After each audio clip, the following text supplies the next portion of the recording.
सबसे पहले मैं आप लोगों का शुक्रिया अदा करना चाहूँगा कि एक इंतहाई शॉर्ट नोटिस पर आप लोगों ने यहाँ पर हमारे ऑफिस पहुँचकर अपना कीमती वक्त दिया। इसका बहुत बहुत शुक्रिया। हम देख रहे हैं कि गुज़िश्ता 1.5-2 माह से किरीट सोमैया जो बम्बई के एक्स MP हैं और महाराष्ट्र बीजेपी के नायब सदर, इनके ज़रिए बार बार मालेगांव शहर के लोगों पर ये इल्ज़ाम लगाया जा रहा है कि यहाँ पर बांग्लादेशी और रोहिंगीज आकर बस रहे हैं और गैर कानूनी ढंग से अपने जो दस्तावेज हैं, जैसे मृत्यु दाखला हो गया या राशन कार्ड पे नाम हो गया, जन्म दाखले हो गए, ये बनवा रहे हैं। इन्होंने महाराष्ट्र सरकार को लेटर देकर इस बात की जो है तवज्जो दिलाई कि मालेगांव में ऐसे ऐसे मामला पेश आ रहे हैं। महाराष्ट्र सरकार ने भी जल्दबाजी में फैसला लेते हुए एक SIT नियुक्त कर उसका फॉर्मेशन कर दिया। गुज़िश्ता 1 से 1.5 माह हो गए SIT में जो जिम्मेदारान हैं, जिसमें पुलिस डिपार्टमेंट के भी लोग हैं, कारपोरेशन और प्रांत और दीगर डिपार्टमेंट के लोग भी SIT में शामिल हैं और वो अपना काम कर रहे हैं। वो लोग अपना काम कर रहे हैं। मैं समझता हूँ तमाम सियासी पार्टी के लोगों के साथ साथ शहर की आम आवाम भी इस बात से करीब करीब मुत्तफिक है कि SIT सही दिशा में काम कर रही है। ऐसे में बार बार मालेगांव शहर में किरीट सोमैया का आना और नेशनल मीडिया में और प्रिंट मीडिया में अलग अलग ढंग के बातें करके मालेगांव शहर को बदनाम करना, ये क्या माने रखता है? ये क्या साबित करना चाहते हैं?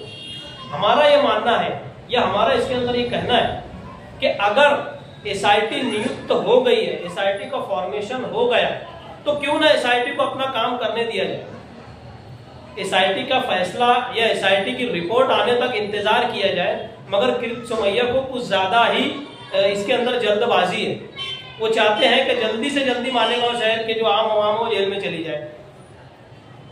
इसके अंदर देखने वाली बात यह है कि किरीट सोमैया अपने आप को SIT से ऊपर समझ रहे हैं या SIT को गैर संवैधानिक मान रहे हैं। हमने SIT को एक संवैधानिक तरीके से नियुक्त या फॉर्मेशन की हुई कमेटी तस्लीम कर लिया और हम कॉपरेट कर रहे हैं, यानी शहर कॉपरेट कर रहे हैं इस बात को।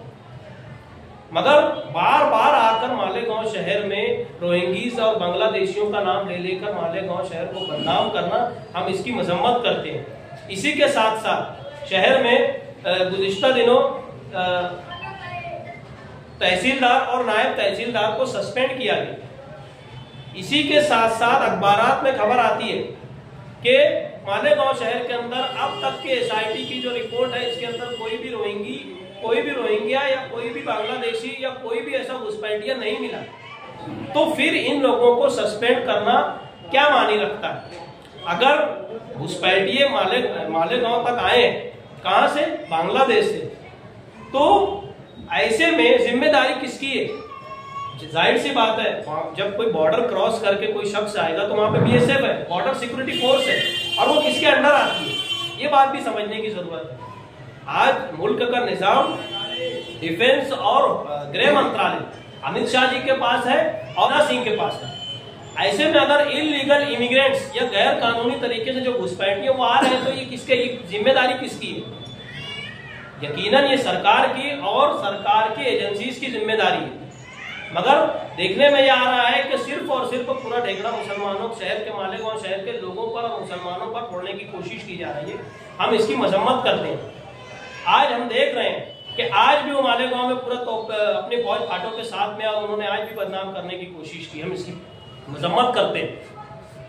आज हम देख रहे हैं कि दीगर पार्टी के जरिए, दीगर लोगों के जरिए एक गैर पॉलिटिकल प्लेटफॉर्म का फॉर्मेशन किया गया, उसकी तश्कील की गई। मैं कह रहा हूं, या हमारा मानना यह है कि ये सारे मामला एक सियासी तौर से चलाए जा रहे हैं, तो इनका जवाब एक सियासी तौर से, यानी अपने झंडे और डंडे और अपने बैनर के साथ होना चाहिए। ऐसा नहीं होना चाहिए कि हम किसी गैर सियासी प्लेटफॉर्म से उसका जवाब दें। ये तो कहीं से मतलब दुरुस्त ही नहीं लगता। तो हमारा इसके अंदर ये मानना है कि सियासी तौर से ही इसका जवाब हमको देना चाहिए या शहर के लीडरान को इसका जवाब देना चाहिए। आज हम देखें कि तरह तरह के इल्जाम किरीट सोमैया और दीगर लोगों की तरफ से लगाए जा रहे हैं, मगर नुमाइंदों की, चाहे वो आजी हो माजी हो, इनकी जिस तरीके से नुमाइंदगी होना चाहिए वो नुमाइंदगी नहीं दिखती।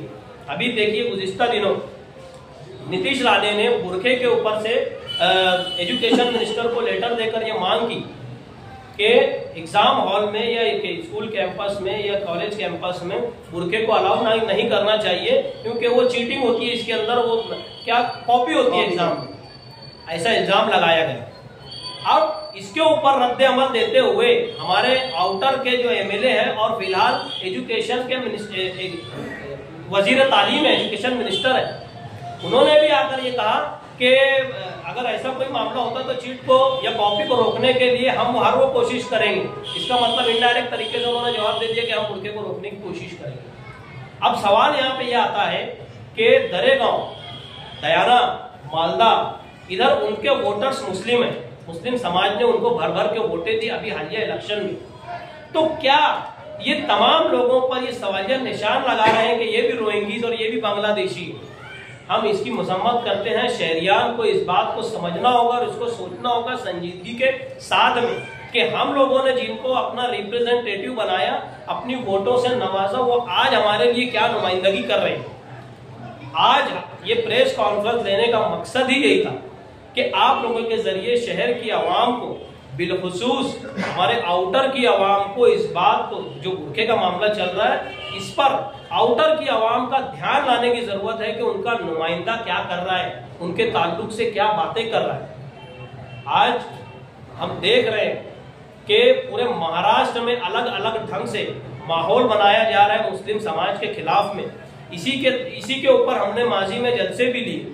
आज हम इस प्रेस कॉन्फ्रेंस के जरिए, आप लोगों के जरिए शहर की आवाम तक अपनी बात पहुंचा रहे हैं कि आने वाले दिनों में हम यानी social democratic party of India in तमाम मसाइल पर एक बड़ा प्रोग्राम लेकर आवाम के बीच में जाकर एक मुहिम चलाएंगे और आवाम को जागरूक करने की कोशिश करेंगे। इसी के साथ साथ हम मालेगांव शहर की आवाम से गुजारिश कर रहे हैं, अपील कर रहे हैं कि किसी भी तरह का अफवाहों पर ध्यान ना दें, किसी भी तरीके का डर और खौफ में मुब्तला ना हो।